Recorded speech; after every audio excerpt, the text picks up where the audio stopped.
en la lectura, el estudio, la reflexión y los mensajes que el Señor ha traído y seguirá trayendo en todos estas semanas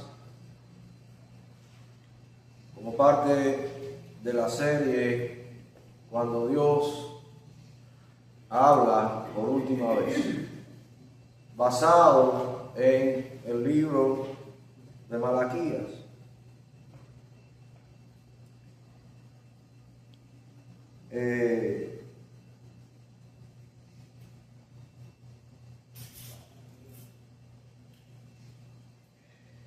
Este libro, tal vez algunos lo hayamos leído alguna vez como parte de un cumplimiento de leer la palabra, pero para mí ha tomado especial relevancia e importancia. Creo firmemente que así el Señor lo ha puesto en mi corazón, debido, entre otras cosas, a la similitud en cuanto a el aspecto social e histórico o coyuntura histórica en el cual fue escrito este libro, y que es muy similar a lo que nosotros estamos viviendo, sobre todo como pueblo de Dios. Este libro, como pueden haberse dado cuenta los que lo han leído, es Dios hablando a su pueblo.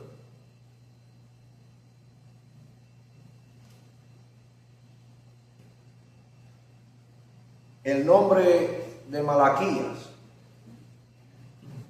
ya dice mucho en cuanto a lo que vamos a enfrentar en el libro. Malaquías, su nombre quiere decir Dios envía mensajero, o pudiéramos simplemente tomarlo como mensajero. Lo mismo quiere decir la palabra ángel. Tenemos la palabra ángel como sinónimo de poder, y vemos esos seres que habitan en la presencia de Dios como seres poderosos, superiores, pero la palabra les llama ángeles, y el significado de la palabra ángel no es poder, no es majestad o nada de eso, simplemente es mensajero. Y Malaquías, que tal vez no sea su nombre de pila. Hay muchas personas que son conocidas por lo que han hecho o por lo que representan, pero no como por su nombre, ¿verdad? El caso de nuestro Señor, Cristo. Cristo no es su nombre de pila. Jesús. Cristo es Mesías. Es a lo que Él vino. Es el enviado. Es aquel al que se le ha asignado una misión especial, sobre todo de parte de Dios. Así que Malaquías es un mensajero. Y esto nos dice también el carácter o el género del libro que estamos leyendo. Es importante que cuando vamos a estudiar la palabra, lo primero que tenemos que definir a la hora de empezar a interpretar es saber qué estamos leyendo, qué género estamos leyendo. Porque no es lo mismo un libro de narrativa, historia, ¿verdad? Como son los libros históricos, Josué,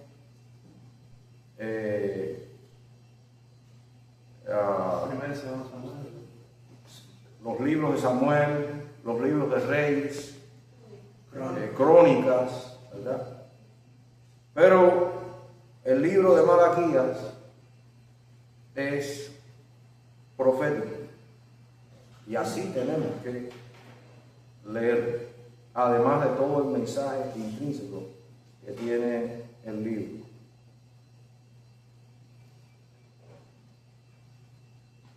El tiempo de lectura realmente es asombroso, lo puedes leer en fácil 10 a 15 minutos. Te sientas y lo lees en 10 o 15 minutos. Rápido. Son 4 capítulos que tiene el libro. Tiene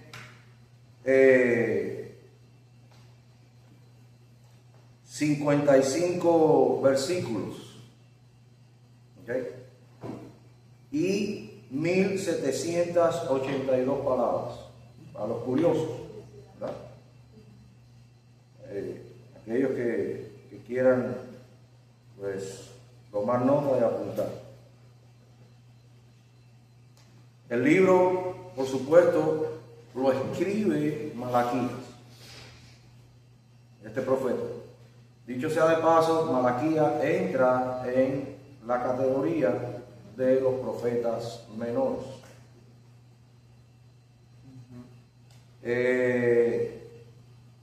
¿Por qué se le llaman profetas menores?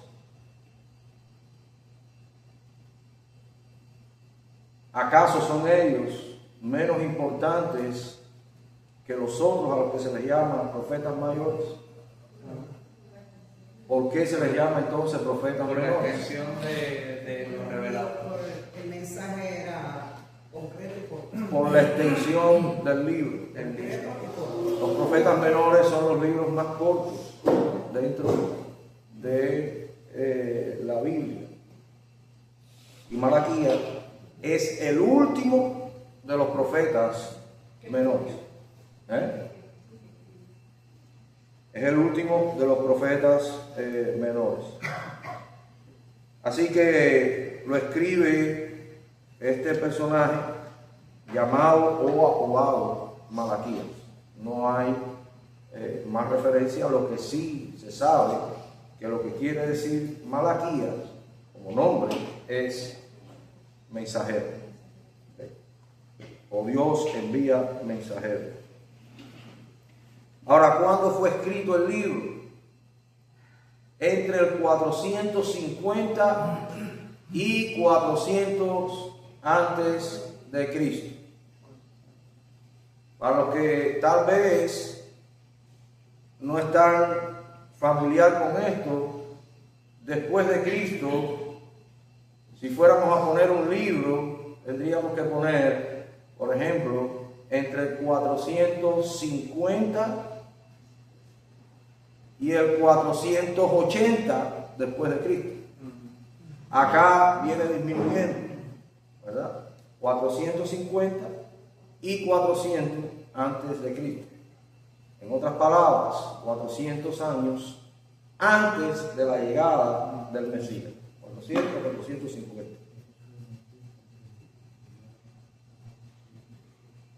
¿A quién va dirigido el libro?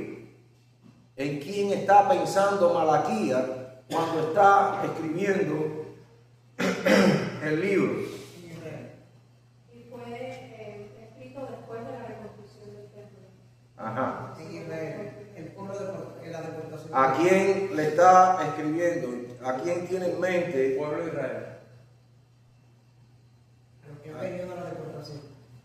Sí, en sentido general. A los sacerdotes. ¿No? Le escribe al pueblo, pero recuerden que antes de la deportación habían dos reinos, ¿verdad? Un reino Norte. es llevado, o sea, los asirios se lo llevan. El reino del norte. ¿No? A ese reino se le llama Israel. Al otro reino, reino del sur, que años después, muchos años después, finalmente viene el juicio y son llevados a Babilonia. Este es Judá.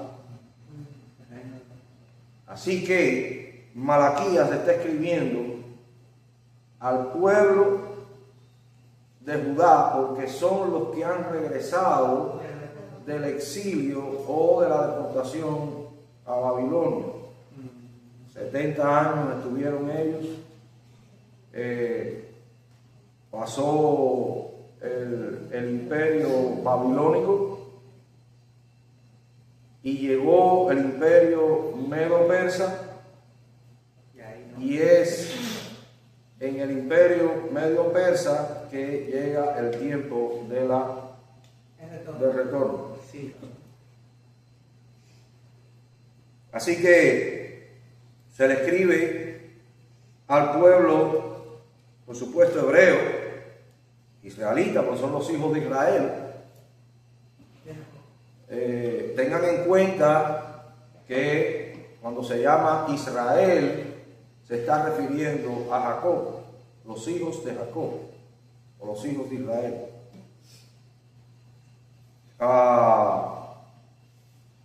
Y esto es escrito después del cautiverio babilónico. ¿Desde dónde es escrito? Bueno, Malaquías escribe De Jerusalén. en el centro de este pueblo, Judá, y su capital es Jerusalén. Así que Malaquías expresa su mensaje al pueblo que está en Jerusalén y escribe el libro desde allí.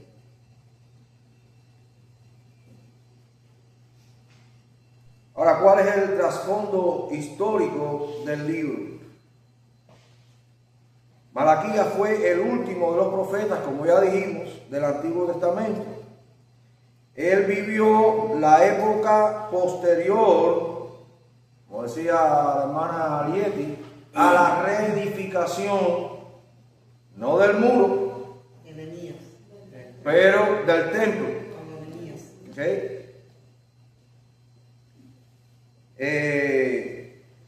Y la restauración, posterior a la restauración de la adoración, no solamente está el templo, pero ya está el sistema de adoración y sacrificio en funcionamiento.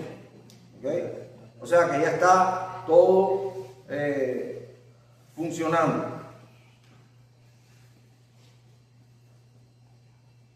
Pero al ver al pueblo volviéndose de nuevo a su vieja vida de pecados, lógicamente Malaquías, pero es Dios quien llama a Malaquías y le da el mensaje o le da la encomienda. Además de reprenderlos por su condición espiritual, la importancia de este libro además es que predice la venida del Mesías. Primera y segunda venida.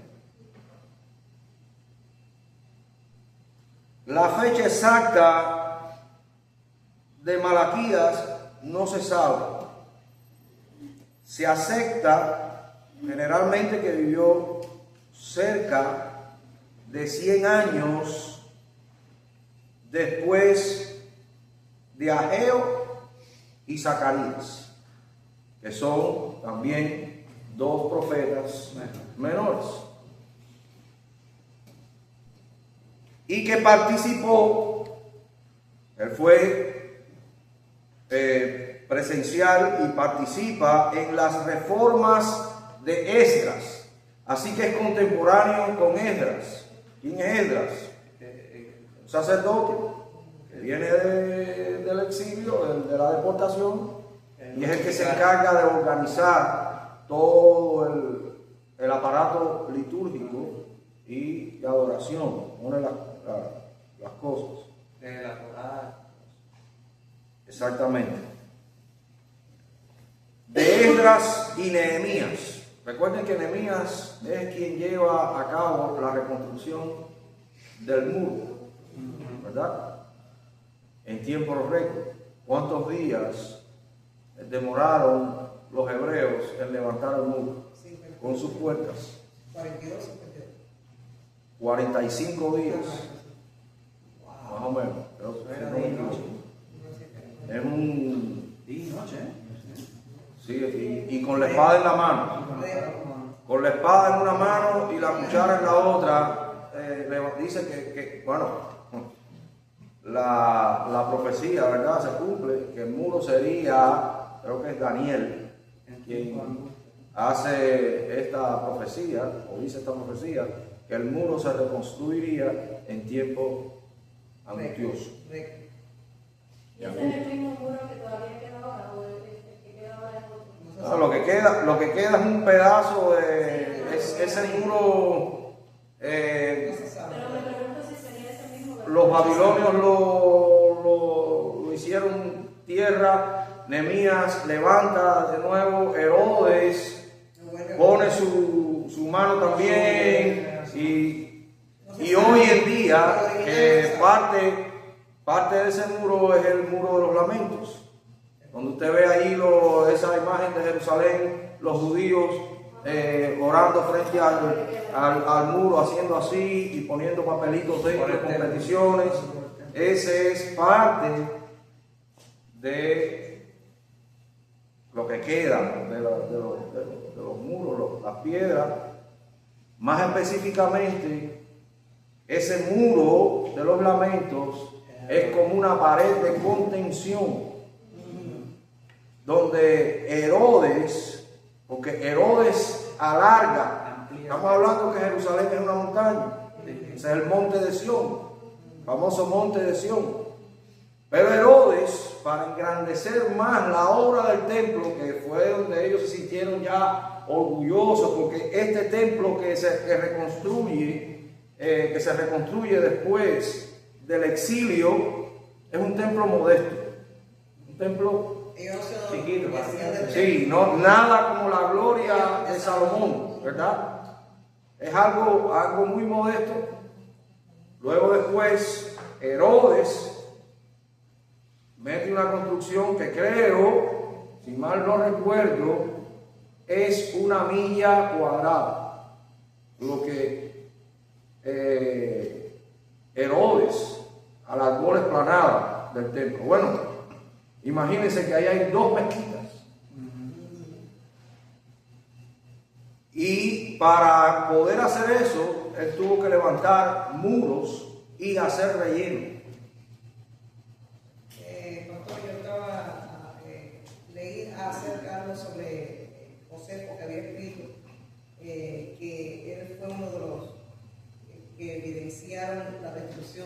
de allí del templo, y dice de que en los escritos que allí exactamente no era el muro y que la ciudad fue devastada completamente. Allí, como dijo Jesucristo, no quedó piedra sobre piedra. No quedó piedra sobre piedra del templo. Y que ese muro fue añadido, pero no estaba entre las medidas originales del muro. No. O sea, la explanada es la original.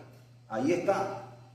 Ahí está, la explanada es original. La base, los cimientos. Sí, la explanada. incluso ahí está la Torre Antonia. Sí, está original. La Torre Antonia, esa torre que está... Esa torre es original. Lo que sí no quedó piedra sobre piedra fue del templo, que hasta el oro fue fundido. Pero de los muros, bueno, ese muro de los lamentos es original, eso no ha sido reconstruido. Cada vez que los... Sí. Dice que fueron 52. 52 52 ricos, bueno, sí. Tenía encendido que eran 45.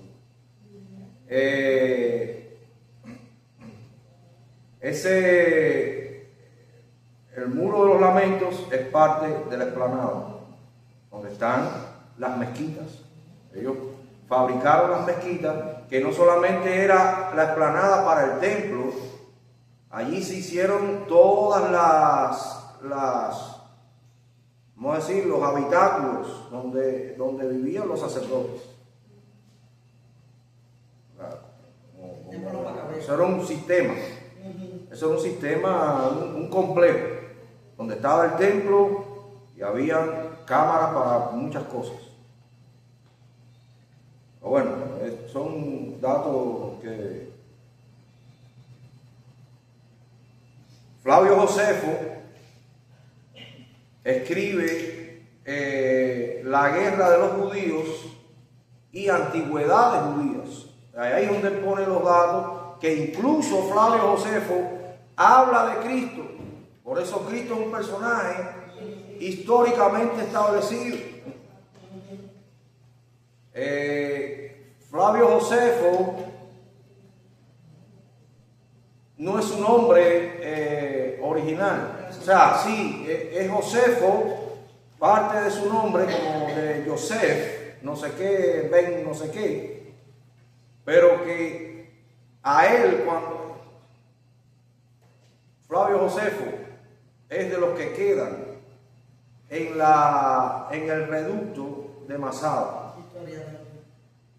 Masada es el último de los reductos de los judíos, que los romanos, no tienen nada que ver con macabeos, es Flavio Josefo es después de Cristo. Los macabeos es antes de Cristo. Los macabeos es un periodo intertestamentario. Ahí donde hay silencio, ese silencio de 400 años, ahí surge todo el problema de los macabeos. Se liberan de Antíoco Epífanes y bueno, ahí es cuando ellos empiezan la dinastía Asmonea, que es de los macabeos, hasta que viene Roma y conquista todo ese Medio Oriente y ellos quedan como súbditos de Roma. En ese contexto histórico llega el Mesías. Muere el Mesías, resucita el Mesías y 70 años después, o sea, en el año 70, entran los romanos con las regiones de Tito, creo que Vespasiano, algo así, pero Tito, y arrasa con la quinta y con los mangos, pero hay un reducto de rebeldes que van al fuerte Masada, que había sido también construido por Herodes. Herodes hizo ahí una salvajada. Esa existe desde la Masada, se ve, yo he visto en fotos y eso. No, Masada existe, todavía están las ruinas allí. Palacio de Herodes. Que eso era una construcción increíble, era por niveles. Estaba por niveles, eso tenía almacenes, eso era para sobrevivir un sitio, y allí ellos se metieron. Los judíos no murieron allí de hambre, ni de lo que sucede. Lo que sucede es que los romanos, que eran expertos constructores, no había forma, esa fortaleza inexpugnable, porque está en la punta de una meseta donde prácticamente no hay camino para llegar, no un ejército. Pero ellos empezaron con las piedras y hacer una rampa. Cuando ellos ven que ya los romanos están por entrar, el jefe de ellos da un discurso muy famoso y determina suicidarse. O sea, no era que cada uno se iba, no, cada jefe de familia tenía que matar los suyos. Y luego después otro lo mataba a él. Y así hasta que quedara el último. Flavio Josefo estaba en ese grupo. Y él no se suicida, sobrevive.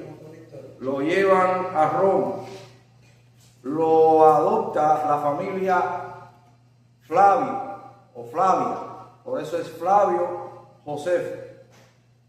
Y ahí es donde él escribe su historia como historiador. La guerra de los judíos y antigüedades judías. Que sería bueno que alguna vez se leyera. Ahí él habla de Jesús como aquel que fue, no que él creía en él, él es totalmente ateo. Pero él está escribiendo historia y pone las antigüedades judías y las guerras de los judíos. Por eso es lo que se sabe de esas guerras, porque Flavio Josefo es quien deja el documento. Dios lo usó. Dios lo usó. Así que es contemporáneo de Esdras, Nehemías. Por supuesto, un remanente había regresado del cautiverio en el 536, 100 años antes. 536 antes de Cristo, bajo la dirección de Ageo y Zacarías.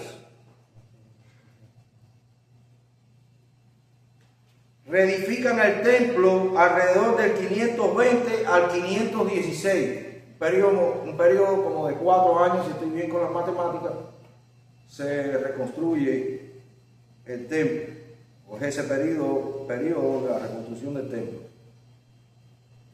Luego, 60 años después, en el 457 antes de Cristo, Esdras había venido de Babilonia a Jerusalén para ayudar a reorganizar y reconstruyó o siguió las labores de reconstrucción del muro. Así, en los días de Malaquías, los judíos habían estado ya de regreso de Babilonia cerca de 100 años. Curados de la idolatría esa institucional nacional. Ya en el pueblo no había idolatría. Ellos se curaron bien en el cautiverio, pero estaban dados a descuidar la casa de Dios. Y ahí vienen las similitudes ahora, ¿verdad? Eran dados a descuidar la casa de Dios. Los sacerdotes, o sea, los líderes religiosos, se habían vuelto indiferentes y degenerados. Los sacrificios eran inferiores, se descuidaban los diezmos. El famoso pasaje, ustedes me han robado. Y dice el pueblo, ¿en qué te hemos robado? Y dice Dios, en vuestros diezmos y ofrendas. Y pastora, ellos me hicieron... Probadme en esto, dice el Señor. Dice, traed los diezmos a la forí, al almacén, al warehouse, y hay alimento en mi casa. Y probad en esto, dice el Señor, si no os abriré las ventanas de los cielos y derramaré bendiciones hasta que sobreabunde. Por eso, no estoy de acuerdo con estas tendencias y ideologías y teorías modernas de que el diezmo es del Antiguo Testamento, que ahora son ofrendas. No, es diezmos y ofrendas, porque Cristo no lo recriminó, ni tampoco lo quitó. Criticó a los fariseos en la forma en que diezmaban, como estos sacerdotes estaban haciendo las cosas. Allí diezmaban, allí ofrendaban, ofrendas de paz, pero con animales cojos, con el peor de la manada. Sí. O sea, este es el mío y este es de Dios, ¿verdad? Bueno, así pasaba en el tiempo de Cristo los fariseos, cuando Cristo les dice, es necesario que hagan esto sin dejar de hacer lo otro. Sí. Cristo no quita el diezmo, pero pone al diezmo en su real perspectiva. Tiene que ser de manera misericordiosa. ¿Recuerdan la famosa también que los fariseos, por ejemplo, la famosa ofrenda o diezmo corbán? Se podía estar muriendo el padre, ¿verdad? Pero eso era un dinero dedicado a Dios. Y ahí es donde Cristo le dice, oye, misericordia, ¿ok? Como tú vas a dejar a tu padre muriendo, ya después veremos, tú resuelves la situación y después sigue cumpliendo con tu obligación. ¿Ok? Y en el diezmo y en las ofrendas hay bendición. No es negocio, esto no es prosperidad. No. Dios lo dice. Pruébame en esto. Sí, donde único dice, pruébame, tiéntame, a ver, pruébame. Si no, abriré yo las ventanas de los cielos y derramaré bendición hasta que sobreabunde. Hermano, llevo mi niñez, mi vida en esto. Y tengo ejemplos de bendición. Y tengo ejemplos donde el Señor cobra lo suyo.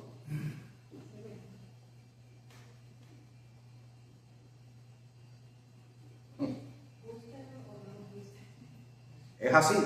Con Dios no se negocia. Para Dios todo bien, porque no cobra más moneda de Dios. Hay gente que no, yo no he podido diezmar, yo no puedo. Está bien. Y entonces tienen que gastar más dinero del diezmo por situaciones X, Y, Z. Sí. Y usted dirá, no, es que sí. Es como con Israel. El que maldice Israel, después es maldito. No, pero que casualidad, que este. Oye, no te metas porque Dios habló. No es Israel, es Dios quien habla. Y cuando Dios dice, trae los diezmos a la alfolí y haya alimento en mi casa. No es por gusto. Y pastor, y ellos cuando regresaron de la deportación se dedicaron más a hacer su casa, a su propio bienestar privado que a la casa de Dios. Bueno, ahí están las similitudes, ¿verdad? De las épocas. Los sacrificios eran inferiores, se descuidaban los diezmos y el divorcio era común. Cualquiera, como dice cualquier apariencia no es pura coincidencia. O sea, lo que estaba pasando ahí está pasando hoy, dentro del pueblo de Dios. Así es. El divorcio dentro del pueblo de Dios está a las millas, como dicen los puertorriqueños. Manga por ojo. 50-50, no hay diferencia. No hay diferencia. Ya Dios está llamando la atención al pueblo, porque ya el divorcio es una cosa común. Por eso los fariseos le preguntan a Cristo, Por eso viene la pregunta. ¿es lícito dar carta de divorcio? Para ellos. Porque eso era La mujer no sabía fregar, fregar. aquí no hay ningún mexicano, ¿verdad? fregar. Fregar. Estamos entre cubanos. Bueno, pero por ahí Sí, bueno, pero fregar para nosotros los cubanos no es fastidiar, ¿verdad? Para nosotros es tallar, ¿verdad? La loza. No sabía, la mujer era un poco descuidada y era muy lícito Si no sabía que el cocinar, tipo llegaba, veía que la cama no estaba bien tendida y carta de divorcio. Lárgate, para allá con tu papá. Uy, uy, uy. Y dice, en el principio no fue así, pero debido a la dureza de vuestros corazones, Ustedes cogen cartereros. Moisés mandó a dar carta de divorcio, porque si no es un infierno aquel, Ah, sí. ¿Verdad que sí? como es ahora, también, ¿verdad? nos dice que entraban pastores en las casas de las viudas, también hacían zafra con las viudas. El divorcio era como el pueblo había vuelto a su práctica antigua de matrimonios mixtos. Por eso, lo del Antiguo Testamento es principio. Claro, los principios y los preceptos de Dios no cambian, Dios es inmutable. No juntéis en yugo desigual con los gentiles. Pero en aquel tiempo los hebreos me tienen sin cuidado. Y hoy en la iglesia de Cristo me tienen sin cuidado. Y después vienen los problemas y las situaciones. Pero Dios habla. Matrimonios mixtos con sus vecinos idólatras.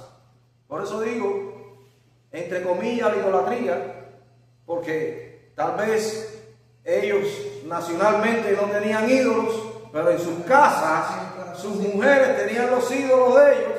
Y bueno, como Salomón es cierto que ellos nunca más volvieron a esa idolatría de antes del exilio. Exponer. Pero ya para terminar, el género literario de este libro es profecía, ¿ok? Para tenerlo en cuenta. La idea principal es que Malaquías hace un uso continuo de preguntas de Dios y su pueblo.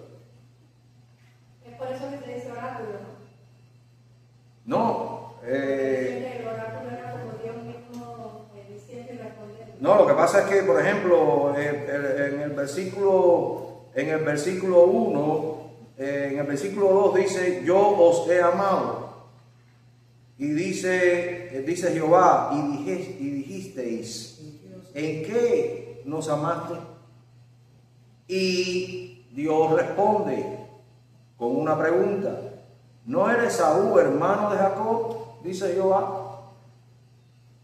Y amé a Jacob y a Esaú aborrecí y convertí los montes en todo el libro es una pregunta. Ustedes me han robado. ¿En qué te hemos robado? Más adelante, el hijo honra al padre y el siervo a su señor.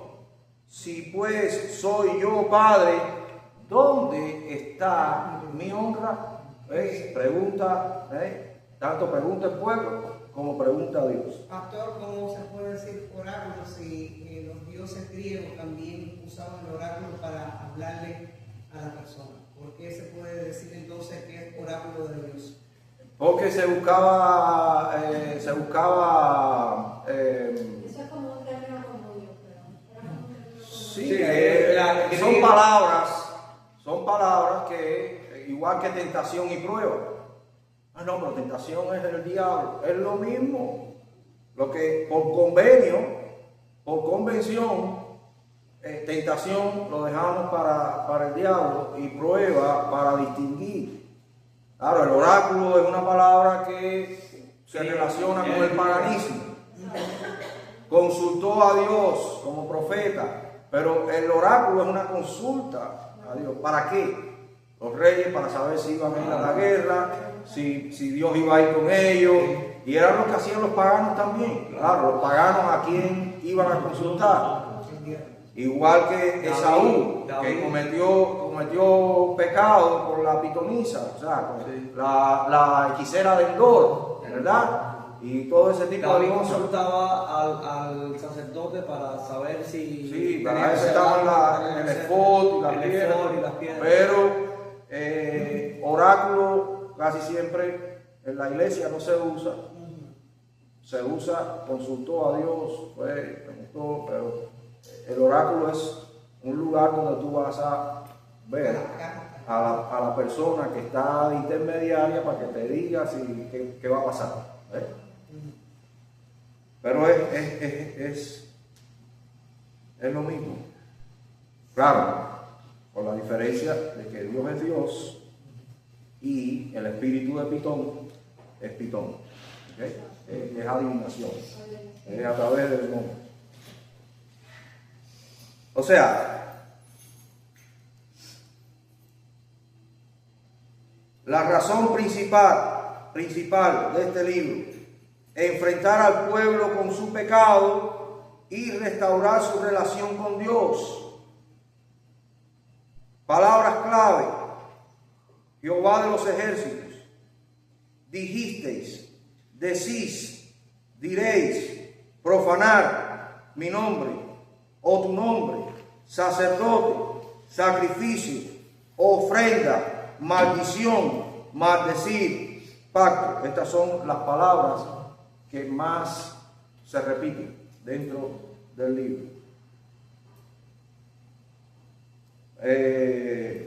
Ya termino con el énfasis. Jehová es un Dios que guarda el pacto. Recuerden esto.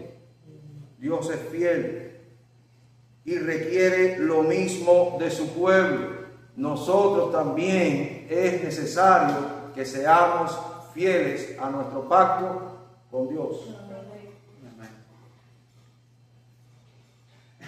El pueblo de Dios muestra desdén a Dios por su apatía y por su declinación moral y religiosa.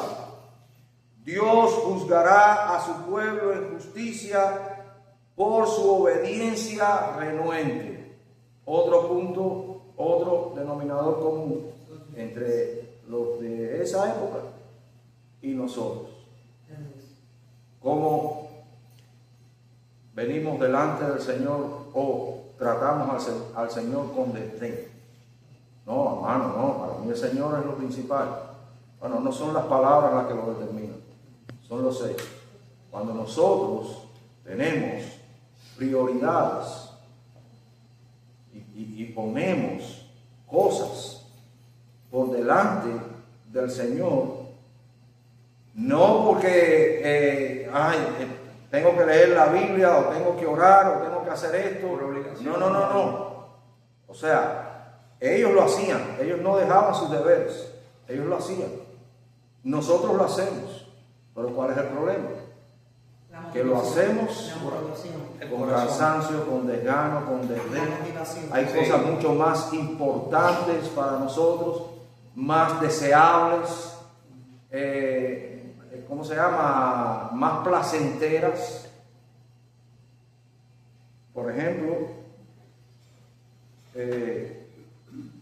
tal vez la comodidad del hogar, lo que están mostrando en series, novelas y cosas así, sean un obstáculo muchas veces para que nosotros, los trabajos, o sea, cada cual, hermanos, Dios está hablando y cada cual en ese tiempo estaban escuchando también y cada cual se llevó a capítulo y otros siguieron en sus cosas. El objetivo de esta serie es llevar, como en antaño, es llevar al pueblo a una reflexión y a volver al primer amor. A los caminos antiguos. Al primer amor. O sea, Malaquías, el último libro del Antiguo Testamento, habla de esto. Cristo, en Apocalipsis con Juan, que le dice a Efesios, Sí, lo mismo. renueva tu primer amor. Lo has hecho todo bien, pero tengo algo contra ti. Has dejado tu primer amor. ¿Quién ora? Señor, te damos gracias por esta noche. Te damos gracias por tu infinito amor y por tu misericordia, Señor, que se renueva cada mañana, Señor. Gracias por este día que nos has regalado, día de afán, día de trabajo, día de tantas cosas, Señor, que tú permites en nuestras vidas. Aún así, cuando muchos no te de acuerdo, Señor. Gracias por estar ahí para nosotros, tu sangre derramada en la cruz de Calvario que nos limpia de todo pecado, Señor. Gracias por tu palabra y por estos momentos en los que podemos juntos y en armonía compartirla y poder rumiarla y poder aprenderla y poder tener más conocimiento de ella, Señor. Ayúdanos así también a ponerlas en práctica por sobre todas las cosas, Señor. Te pido que te hagas, mi Dios, por todas las actividades que restan en esta semana, Señor, aquí en tu casa, mi Dios, casa de oración, para que tú, Dios mío, como siempre, tengas el control de todo lo que se vaya a hacer, mi Dios. Ponga en nuestros corazones, en nuestras mentes, Señor, todo cuanto tú quieras que se haga, sobre todo en estas personas que están encargadas, oh Dios mío, de organizar estas actividades, Padre. Toma el control y glorifícate en nuestras vidas, Señor. En esta hora te pido que nos lleves con paz, con bien y con tu bendición, a donde quiera que vayamos, Señor. Librarnos de accidentes, incidentes, muertes, repeticiones y toda cosa negativa, Señor. Así como nuestra gente regresa a los Padres amados para seguir, oh Dios mío, a la hora de glorificar tu santo nombre, Señor. Gracias por tus hermanos, gracias por todo, Señor. En el nombre de Jesús. Amén. Y no bote la cuchara, todavía queda material. Recuerda el sábado.